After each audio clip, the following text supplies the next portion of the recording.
League of Legends is one of the few games where you see sore winners just as much as sore losers. Sure, it's easy to be a butthurt little Betty when you get your ass handed to you on the kickball court or when you hold the L in any game because losing sucks, and it's not uncommon to turn into a little pissy pants when this happens, but only in League have the players reached such an evolved level of online degeneracy that players can't even win with grace, as at least someone on the winning team each game can't resist the urge to self-proclaim that they diff their role opponent.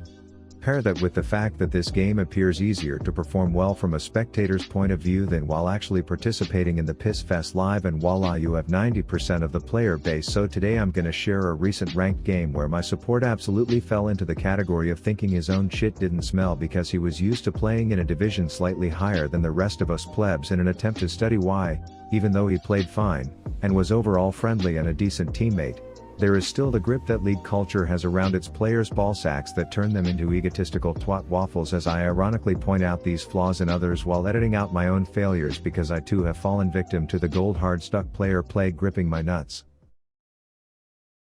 Anyways, let's introduce the armchair analyst with the ego playing this arrow simp on support, and instead of heading south and I don't know showing up to work in lane on time, she's taking a year first to find herself, but instead of backpacking through Croatia and letting the local stud shove plantains up her butt tunnel for her OnlyFans page, she's off thinking that a flash into statue isn't something the goddamn tutorial teaches you not to do, so that fails. They talk about luck in chat and I get to be the unlucky midget third wheeler down here.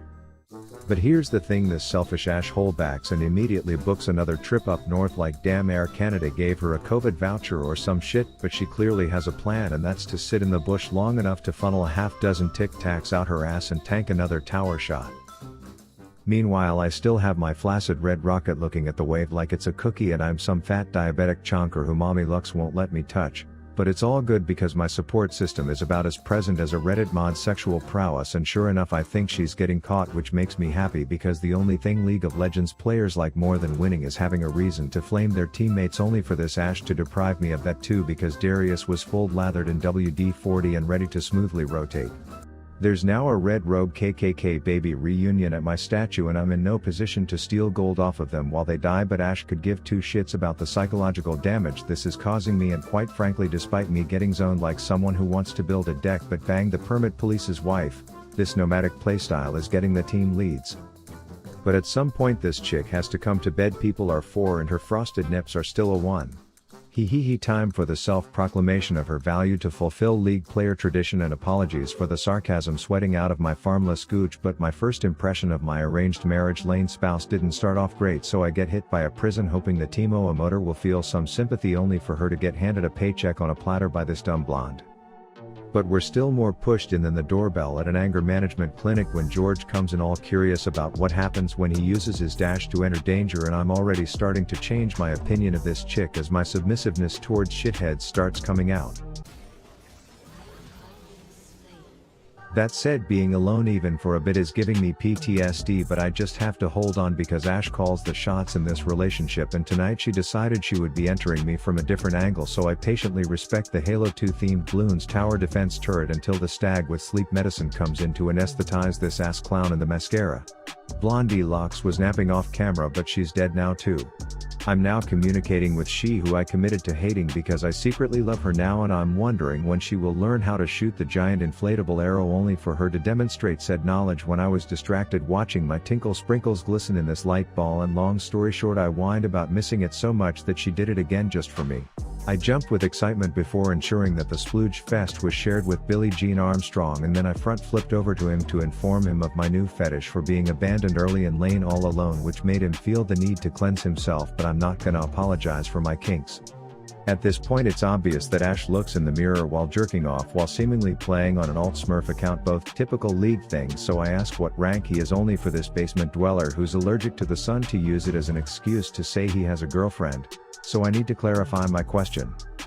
Gold 1.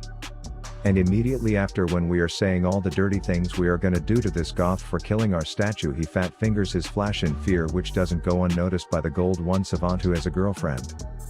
But hey, if I can play politics at my 9 to 5 and act like I give a shit about my boss's daughter's softball team, I can suck up hearing this chick shit talking people in her own elo if it comes with the giant ass crystallized arrows that are feeding me free kills, even if it does result in all the enemy aunts and uncles showing up to the party and her dying. I got my bag so I'm happy. Anyways, we get in a situation where they are trying to wheelbarrow each other and throw beer cans down our mid lane while me and my BFF are trying to do the same thing bot lane, and while I would call our progress an overall success, our gold 1 smurfing infallible brains forgot to account for escape plans, so things got a bit rough.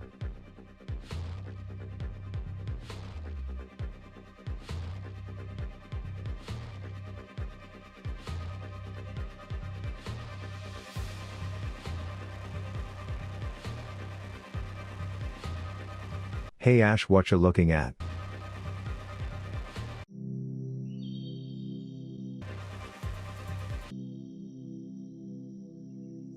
Turns out they think they can bully the obese scuttle crab without us, and our moral compass is trying to come in and murder them, as Wukong thinks we wanted him to get in our personal space and spin his meat stick on us, but it's not that kind of party, so I kill him and then hop my way out, only for us all to immediately hit a Rift Herald rendezvous. And ignoring what I said earlier, I'm proud to say our team was the last one to call it fat, as I try to make lemonade out of this fucked up lemon situation, but it gets dark.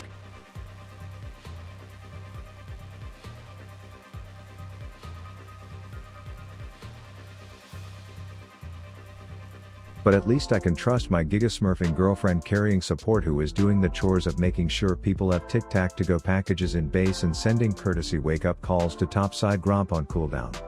Kidding, she could do no wrong, as I say tie up the blonde and let's make her watch as we bang Billie Jean Armstrong, which goes off without a hitch, to which I'm like, hey bitch, you got an itch because you are red hot fire and making me rich.